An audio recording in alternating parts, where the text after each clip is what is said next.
The town of Dry Creek had always been a place where whispers carried farther than the wind. Folks there thrived on stories: who got cheated in poker, whose horse ran lame, who drank too much rot-gut whiskey. But nothing, not even a gunfight in the saloon, stirred up as much talk as what happened that cold spring morning when the rancher rode into town with 2 Apache women riding behind him. Tom Hargrove wasn't the kind of man who cared about chatter. He had the build of a man who'd broken horses all his life, shoulders broad as a barn beam, with hands calloused from fencing and branding. He owned a modest spread just outside of town, land hard-earned and harder kept. What he didn't have, though, was family. His parents were gone, his brothers long buried under prairie dirt, and loneliness weighed on him heavier than a saddle left out in the rain. So when Tom rode into Dry Creek with those 2 Apache women, everyone's heads turned. The women were young, barely past 20. One had hair like a raven's wing, braided down to her waist, her face calm but her dark eyes sharp, scanning everything around her. The other carried herself with a quiet grace, her chin lifted, her skin sun-kissed and glowing even in the dust-choked street. Both wore traditional Apache dresses, trimmed with beads and fringes, yet sat their horses as steady as seasoned riders. The reaction from the townsfolk was swift and cruel. "Lord Almighty," muttered Sheriff Coulter from the boardwalk. "Looks like Tom's gone and bought himself a pair o' squaws," sneered another man, spitting tobacco juice into the dirt. Laughter rippled along the street. Women whispered behind gloved hands. A group of ranch hands near the saloon clutched their bellies, howling like coyotes. But Tom didn't flinch. He swung down from his horse, brushed the dust from his coat, and offered his hand to help the women down. He treated them not like servants, not like curiosities, but like equals. That made the laughter even louder. Inside the general store, old man Pritchard couldn't hold his tongue. "Tom," he said, narrowing his eyes, "what are you bringing them Injuns here for?" "Ain't no place for Tom," cut him off, his voice even but firm. "These women are my brides." The store went silent. You could have heard a coin drop. Then came the explosion of laughter. Men slapped their knees. Women gasped. Even Pritchard's wife snorted. "Brides," someone jeered. "Hell, Tom, you settlin' for trade goods now. Better hope they don't scalp ya after supper," another shouted. Tom didn't answer. His jaw worked, his fists clenched, but he wouldn't give them the satisfaction of seeing him riled. He simply gathered his supplies, paid in full, and led the women back outside. The brides didn't say a word. Not a syllable. Not while insults flew, not while laughter rang. They walked with dignity, their silence cutting deeper than any retort could. But in that silence lay the seed of curiosity. Folks began to wonder, did they even understand what was being said? Later that evening, in the lamplight of the saloon, the jokes grew crueler. Tom must be desperate, marrying up with a couple o' savages, one man cackled. Bet they can't say more'n a grunt between us when the unexpected happened. The 2 women, who'd walked in beside Tom to stand by his side, exchanged a glance. Then, with perfect poise, the raven-haired bride spoke. Her voice was clear, steady, and sharper than a whip crack. "Funny," she said in flawless English. "You laugh so loud to hide how little you understand." The saloon went dead quiet. Cards froze mid. The piano player's hands slipped from the keys. every pair of eyes in the room fixed on her, jaws slack, minds scrambling to process what they'd just heard.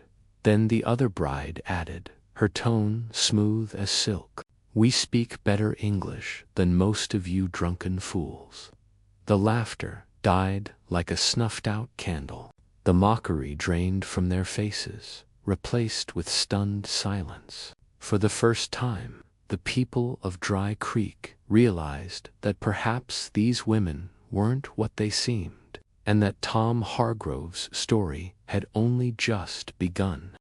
The morning after the saloon went silent, the town of Dry Creek was buzzing like a hornet's nest.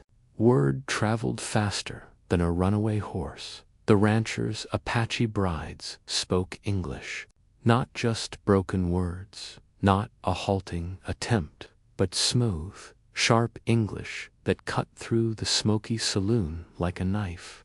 Every corner of the town carried the story. At the blacksmith's forge, hammer strikes rang against iron as men argued whether Tom had been tricked. At the boarding house, women clucked their tongues, whispering that no savage could speak like a lady. The church bell tolled noon while old Reverend Samuels muttered that it was unnatural for Indians to speak the Lord's tongue so perfectly. But Tom Hargrove paid no mind. He was used to being judged.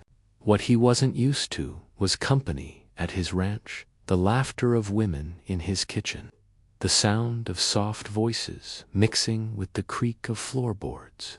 For the first time in years, the Hargrove homestead didn't feel empty. The brides had names, Alina and Naya. Alina, the raven-haired one, spoke with a measured calm that carried weight. She seemed the elder of the two, protective of her sister in all but blood. Naya, lighter of step and quicker to smile, carried mischief in her eyes. That morning, Tom found Alina by the corral, her gaze fixed on the horses. She turned to him, her English refined, almost formal. "You take good care of them," she said. Tom nodded, surprised at her tone. "They've carried me farther than most men ever will. I treat 'em fair." Her lips curved just slightly. A man who respects animals may yet respect people, even if the people don't respect him.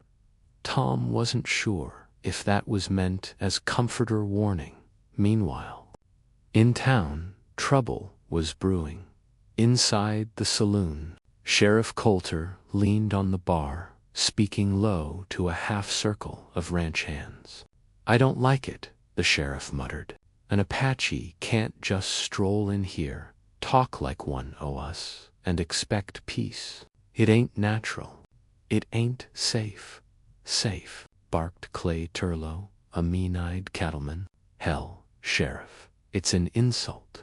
Tom Hargrove parades 'em through town like trophies, mackin' us the fools. Ain't right." Another man, drunk already by noon, slammed his fist down. "I say we teach Hargrove a lesson. If them women are so civilized, let's see how civilized they are when the night gets rough." The idea spread like wildfire. By dusk, half the town was itching for trouble. That evening, Tom rode back to town for supplies, this time leaving Alina and Naya at the ranch. The general store felt different. The laughter was gone, replaced with sharp stares and cold silence. Folks stepped aside as he walked the aisle, but their whispers followed him like rattlesnake tails. When he reached the counter, Pritchard leaned forward, voice dripping with scorn. "You think you're fooling us, Hargrove. Those girls o' yours, what are they? Spies? Tricksters? Or are you just plumb loco?" Tom slammed a silver dollar on the counter. "They're my wives," he said evenly. "That's all anyone needs to know." But behind him, Clay Turlow sneered. "Wives? More like wolves. dressed up in beads. Watch yourself, Hargrove. They're laughing at you behind your back. Tom turned, his jaw set like stone. Maybe it's you they're laughing at. For a long moment, no one moved. Then Tom gathered his goods and walked out, his boots crunching on the boardwalk. Behind him, the saloon doors creaked, whispers hissing like snakes. Back at the ranch, Alina and Naya waited by the fire. When Tom told them what happened, Elena's expression hardened.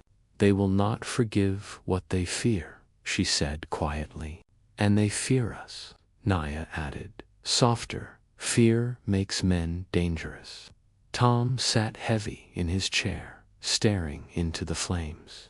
He'd fought droughts, rustlers, and wolves in the hills, but never had he faced the kind of fight that stirred in the eyes of his neighbors outside. The prairie wind howled, rattling the windows like a warning. Dry Creek was changing, and the storm had only begun to build. The prairie had a way of carrying secrets. The whisper of grass in the wind, the crack of branches at night. If a man listened long enough, he could tell when danger was moving toward him. Tom Hargrove knew that feeling well, and he felt it now, like a storm brewing over his land. For 3 days after the saloon incident, Dry Creek's laughter had turned to silence, but not peace. Men watched Tom when he passed. Women pulled their children close, as though his brides carried a plague. No one dared confront him directly, not yet. But hatred had a way of piling up like dry brush, just waiting for a spark. At the ranch, life seemed calmer. Alina rose with the dawn, helping Tom with the cattle, her movements graceful and steady. Naya tended to the garden behind the house, humming softly in a voice that made the prairie larks pause in their song. Tom found himself surprised. He'd taken them in out of duty, maybe even loneliness, but now the homestead felt alive. One evening, as the sun bled red into the horizon, Tom found Alina mending a saddle strap by lamplight. He cleared his throat. "Juno, you speak better English than half the folks in Dry Creek." Her dark eyes flicked up at him, unreadable. "My father believed language is power. He said, if we know the tongue of the man who calls us enemy, then we hold his weakness." Tom frowned. "Enemy?" Alina set the strap aside. "The town is not laughing anymore. Now they're planning. You can feel it, can't you?" Tom did feel it, and later that night, when Naya stepped out to fetch water, she returned pale. "There were riders," she whispered. "2, maybe 3, watching from the ridge. They turned back when they saw me." Tom grabbed his rifle and storm lantern, riding out to check. Sure enough, hoofprints marked the dust, circling close before vanishing into the hills. Rustlers or townsfolk. He didn't know, but either way, someone was testing his boundaries. The next day, trouble struck. Tom rode into town for nails and seed. On the boardwalk, Clay Turlow leaned against a post, smirking. "Evenin', husband of the savages." Tom ignored him, stepping inside the hardware store. But when he came back out, Clay blocked the steps. A crowd gathered, quick men, hungry for spectacle. "You think you can shame us, Hargrove?" Clay spat. "Bringing Injuns into town, strutting around like they belong here. We won't have it." Tom's hand brushed the butt of his revolver. His voice was low, dangerous. "Step aside, Clay." But before the standoff could tip into blood, a voice rang sharp across the street. "Why don't you pick on a man worth your bullet?" Every head turned. It was Alina, She'd ridden into town on her own, her braid whipping in the wind, her eyes blazing. Gasps rippled through the crowd. A woman, an Apache, speaking flawless English defying Clay Turlough in broad daylight. Clay's jaw dropped, then twisted into a sneer. "You got a sharp tongue, girl. Maybe I ought to teach you some respect." Alina didn't flinch. "Respect is earned, not given, and you, sir, have none." The crowd stirred. Some men looked uneasy, others furious, but no one laughed.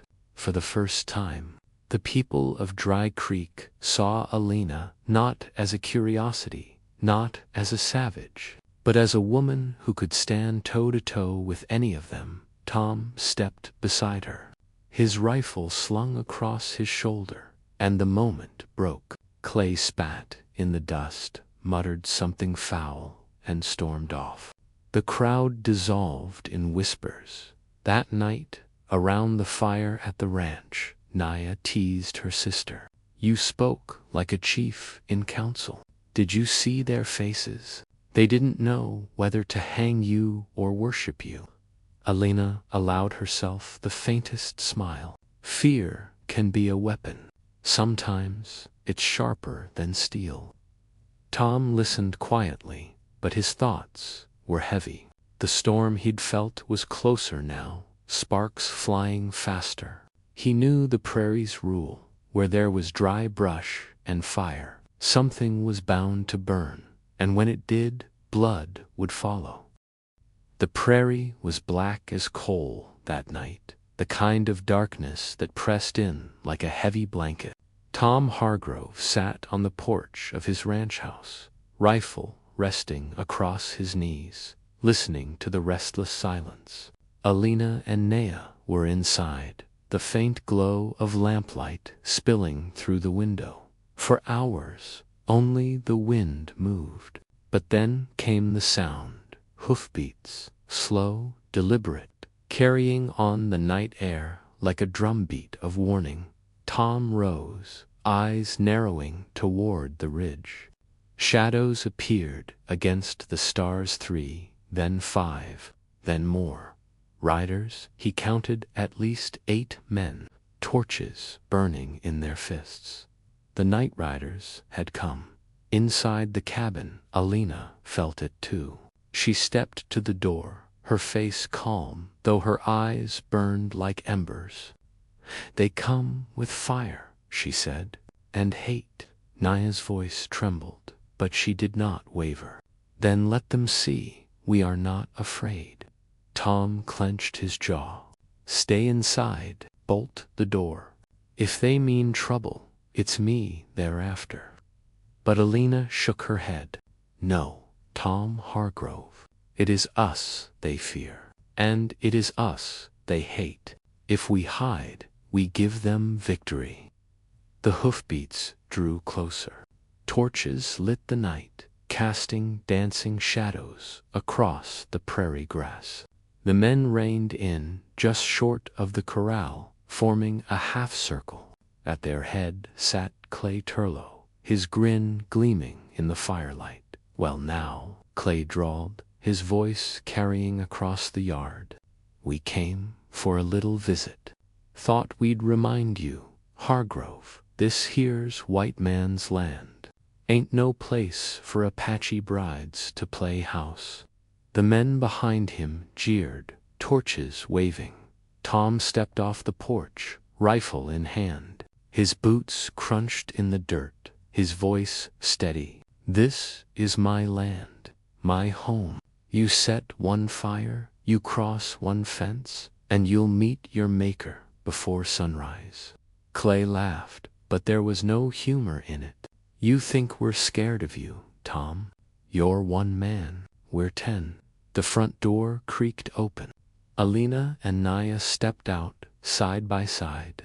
The firelight caught their faces, unflinching, proud. Murmurs rippled through the riders as if ghosts had walked from the flames. Alina raised her voice, clear as a church bell. "You ride in the dark like cowards, hiding behind fire and numbers. You call yourselves men, but you fear women who speak better than you, stand stronger than you. Tell me, what are you afraid of? That the truth of your weakness will be seen. The men shifted uneasily. Even the horses snorted, restless.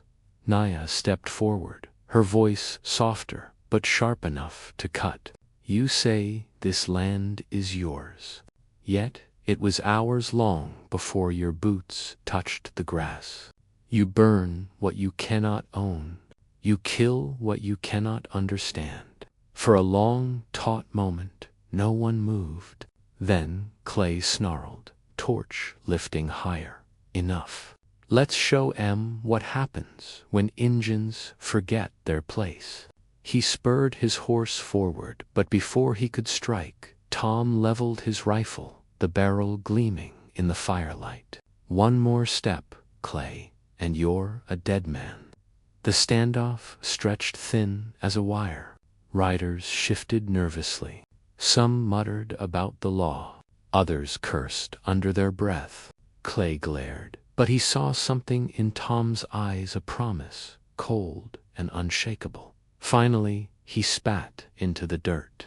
This ain't over, Hargrove. You just bought yourself a war.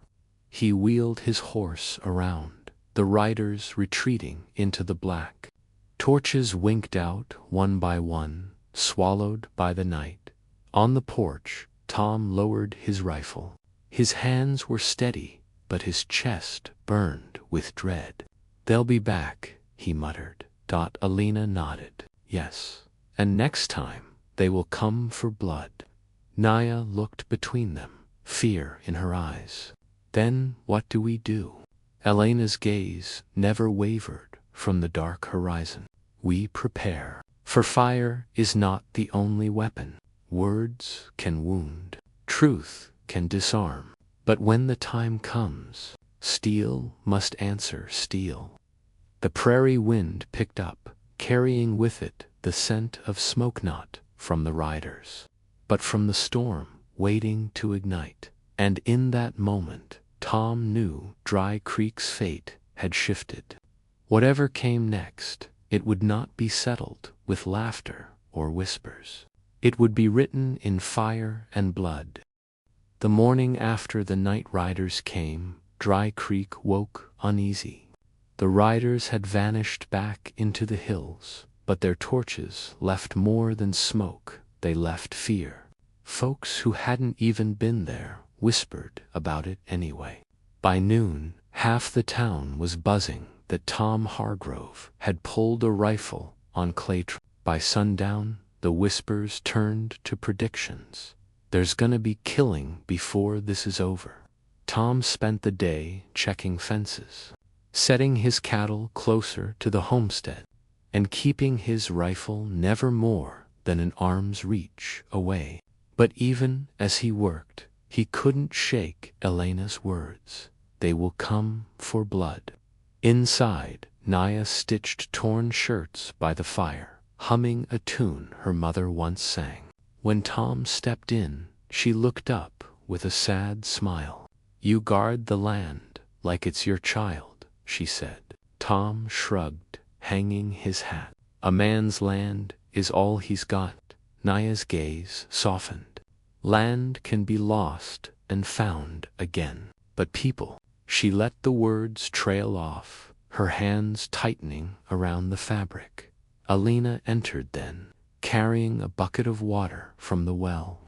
They won't strike in the daylight, she said firmly, but they will strike. We need allies, Tom scoffed. You think anybody in that town would stand beside me now? Half of Mr. Ryden with Clay, already. Alina met his eyes. Not all men in Dry Creek are cowards. Some fear Clay as much as we do. Fear can be turned. That evening, Tom rode into town again, this time without the women. He went straight to the blacksmith, old Elias Boone, who'd always treated him fair.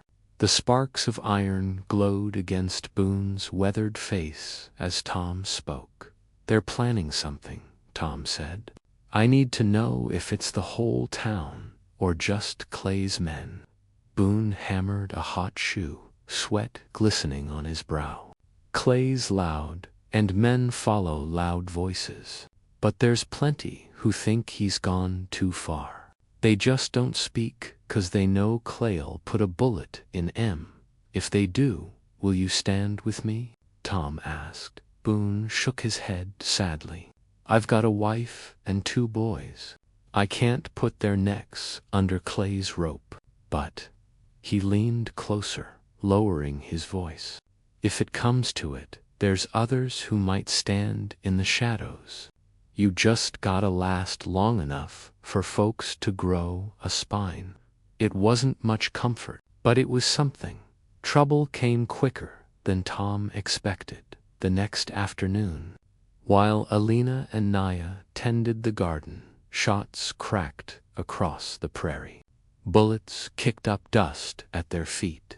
Horses thundered from the tree-line Clay's riders, 6 of them, whooping and firing in the air. Tom burst from the barn, rifle in hand, firing back. One rider tumbled from his saddle, but the others wheeled away, laughing and taunting. They didn't mean to kill not yet. They meant to scare, to warn, but the warning carried blood. When the dust cleared, one of the milk cows lay dead in the pasture, its flank torn open by a bullet. Naya dropped to her knees beside the animal, tears stinging her eyes. They kill for sport, she whispered. Alina pulled her close, but her own face was hard as flint. No, they kill to draw blood, to make us afraid. But they will learn we do not fear. Tom stood over the carcass, rage burning in his gut. This ain't scarrin', this is war. That night, Tom, Alina, and Naya sat at the table in silence, the lamplight flickering across their faces. Finally, Alina spoke. Clay pushes harder because he wants you to break first. He thinks you'll leave or surrender us. Tom slammed his fist on the table. I'll never give you up. Not to him, not to anyone. Alina studied him for a long moment. Then she nodded, satisfied. Then we fight, not just with steel, with cunning. Naya looked between them, her eyes wide but steady. Then we fight together. Outside, the prairie wind moaned like a ghost, carrying with it the promise of blood yet to spill. The following days passed like kindling piled high before a spark. Clay Turlow's men prowled the hills, their laughter carrying across the prairie at night, like coyotes taunting their prey. They fired warning shots at fences, scattered Tom's cattle, left carcasses of deer hanging from posts as crude signs. They wanted him broken. They wanted Alina and Naya dragged into the dust. But Tom Hargrove didn't bend, and neither did the brides. One evening, as the sun bled into the horizon, Tom gathered with Alina and Naya at the fire. His jaw was clenched tight, his face shadowed by the flames. I can't fight a dozen men alone, he admitted. And if they storm the ranch, we'll all die. Elena's dark eyes narrowed. Then we don't wait for them to strike. We strike first. Tom frowned. How? There's too many. Naya leaned forward, her voice low but sharp. You think Clay's men are loyal. They follow him because they fear him. Break their fear, and they scatter. Alina nodded. A wolf pack will turn on its leader if it scents weakness. Tom rubbed his beard. The plan felt reckless. But he also knew they were right. If he stayed on defense, sooner or later the ranch would burn. The chance came sooner than expected. That night, Boone the blacksmith rode hard to Tom's ranch, sweat streaking his face. They're gathering, he warned. Clay's callin' a meeting at the edge of town. Half the ranch hands are going. He means to decide your fate tonight. Tom's fist tightened on his rifle, but Alina placed a hand on his arm. No, not with bullets. With words. Tom blinked. Words. You think Clay's men'll sit and listen? Elena's voice was steel. They'll listen when I speak. They laughed once. They won't laugh again.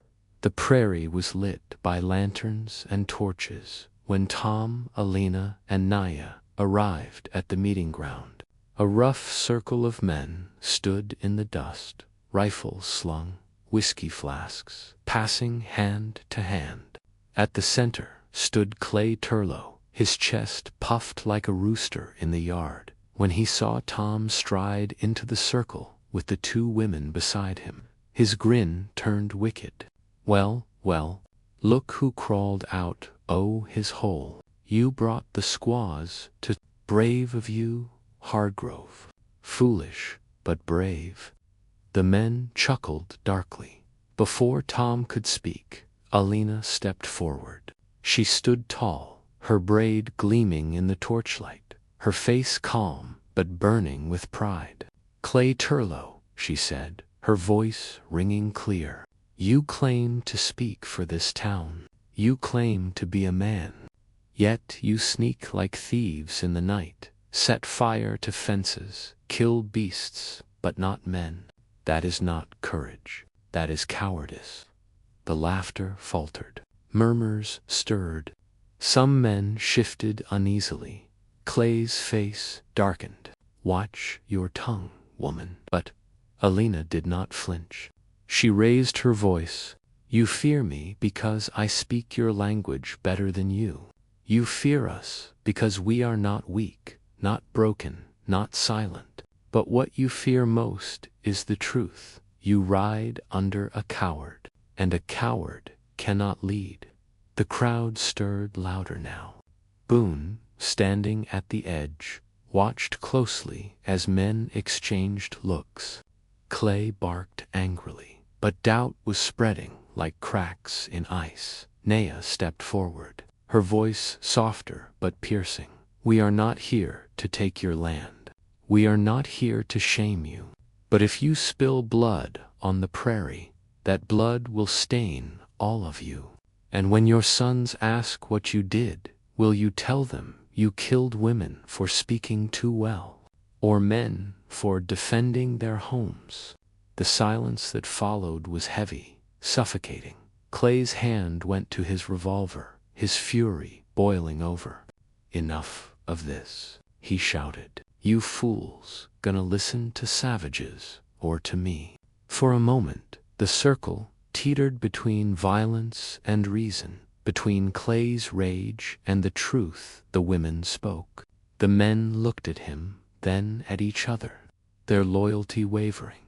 Tom slowly stepped forward, rifle lowered, but his voice steady.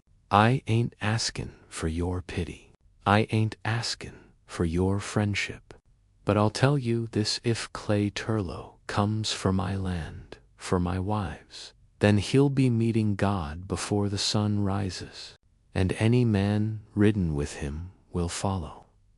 The torches flickered, the prairie wind moaned, and in the hearts of the men, doubt turned into fear, not of Tom, not of the brides, but of Clay's blind hatred. The council of shadows had been broken, but Clay's rage had only just begun. The dawn broke red over Dry Creek, as if the sky itself bled. The night's meeting had left the town divided. Some men, shaken by Alina and Naya's words, stayed silent, heads bowed in shame. But others clung to Clay Turlow's fury, whispering of war. By mid-morning, the saloon was full.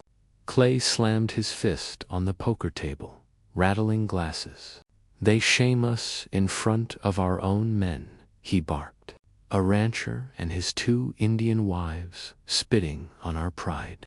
If you let that stand, You ain't men at all, you're sheep. The room roared. Men pounded fists, some drunk with anger, others afraid to resist Clay's fire. Sheriff Coulter tried to speak, but Clay cut him off. No law fix this. We take care of it ourselves. Tonight we ride for Hargrove's ranch, and this time we don't stop at fences. The crowd cheered. War drums had been beaten, and Clay was the hand that struck them. Back at the ranch, Tom felt the air change. Even the horses were restless, pacing their stalls. Alina sharpened a long knife by the window, while Naya packed water skins and blankets. The quiet before the storm was heavier than iron. Tom paced. There's no talkin' Clay down now. He'll come, and he'll bring hell with him. Elena's eyes gleamed in the firelight. Then let him come. The louder the storm, the stronger we must stand. Naya swallowed hard, her voice trembling but steady. If tonight is death, then we face it together. Tom stopped, looking at them, two women who had been mocked, hated, hunted. Yet they stood braver than any man he'd ever known. His throat tightened. You deserve better than this, he said.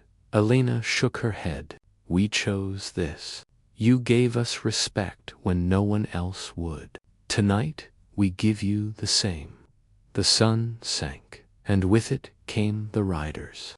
Torches lit the prairie again, but this time there were more 15, maybe 20 men. The sound of hooves shook the earth. Clay rode at the front, his eyes wild, revolver raised. Hargrove, he shouted as the riders circled the ranch. Bring out your squaws, or we'll burn you alive.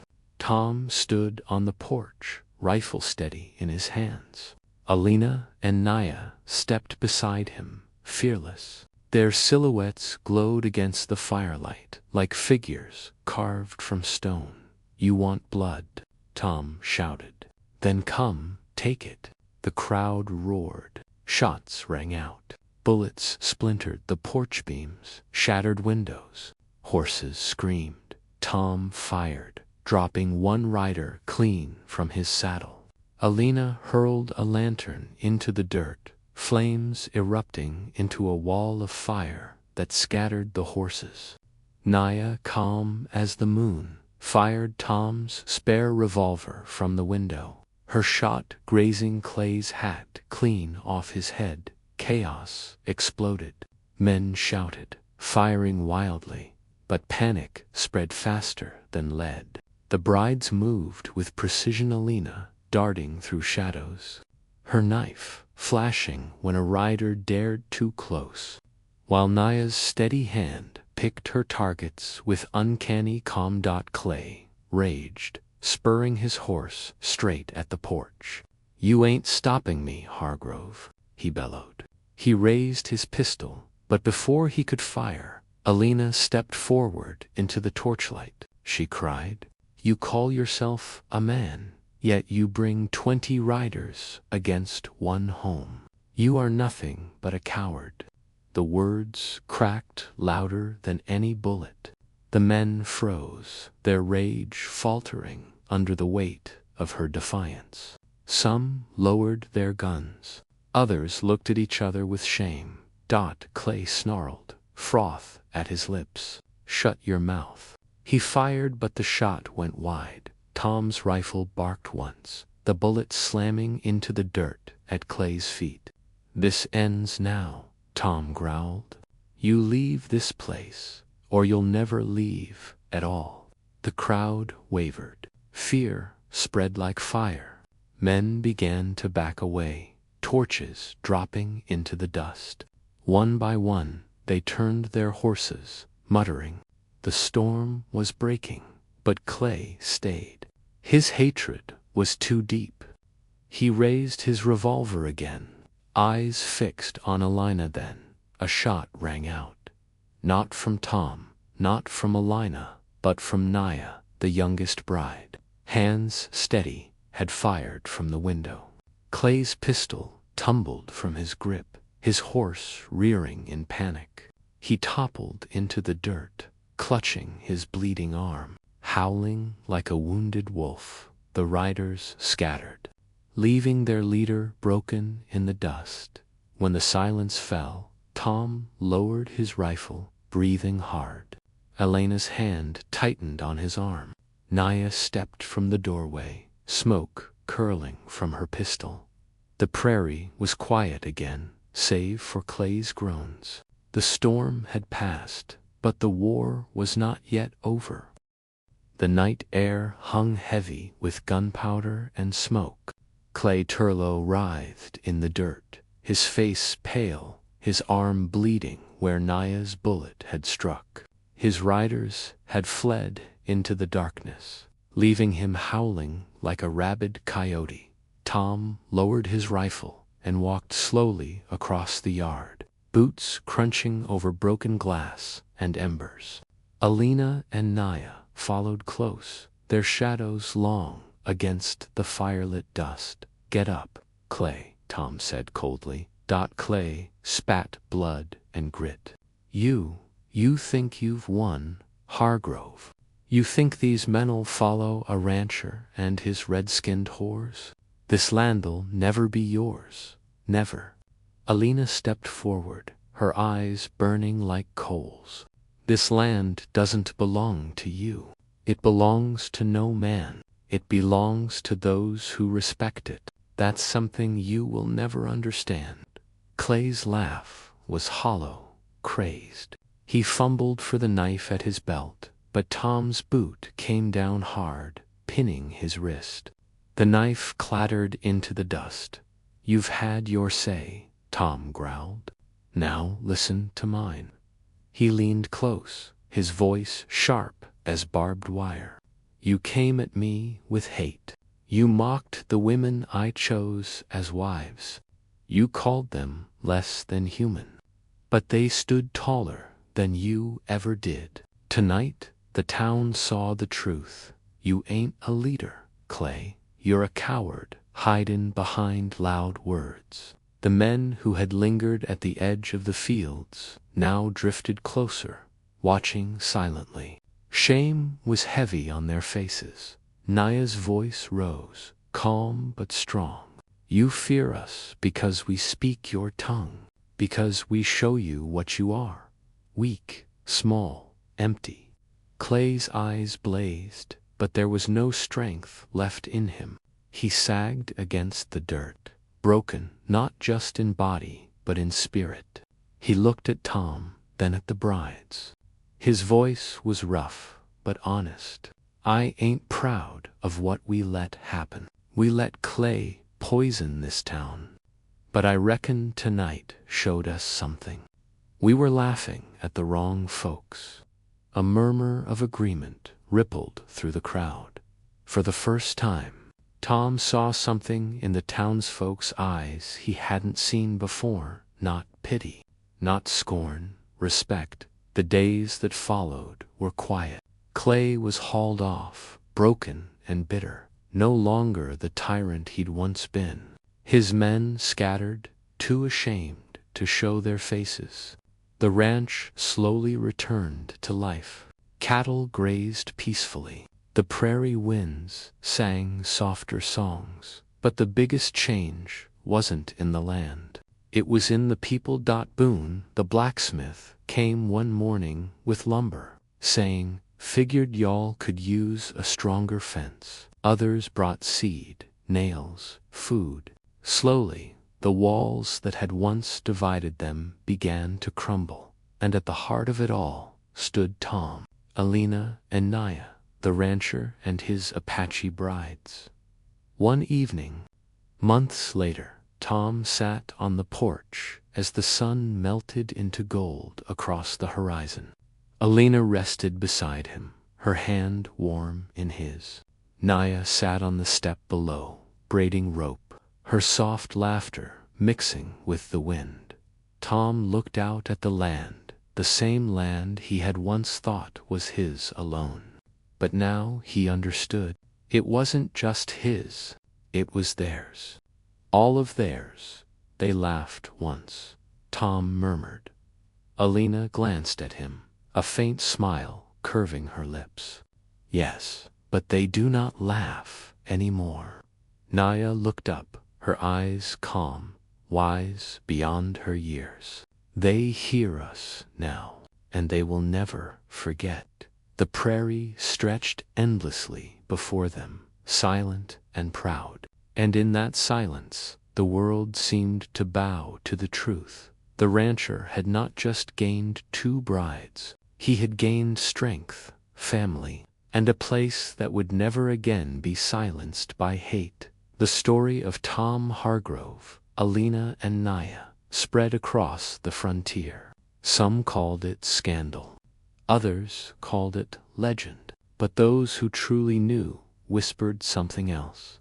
That on the lonely plains of the Old West, when the world laughed at love, 2 voices rose clear, fierce, unbroken, and spoke a language stronger than bullets, the language of truth.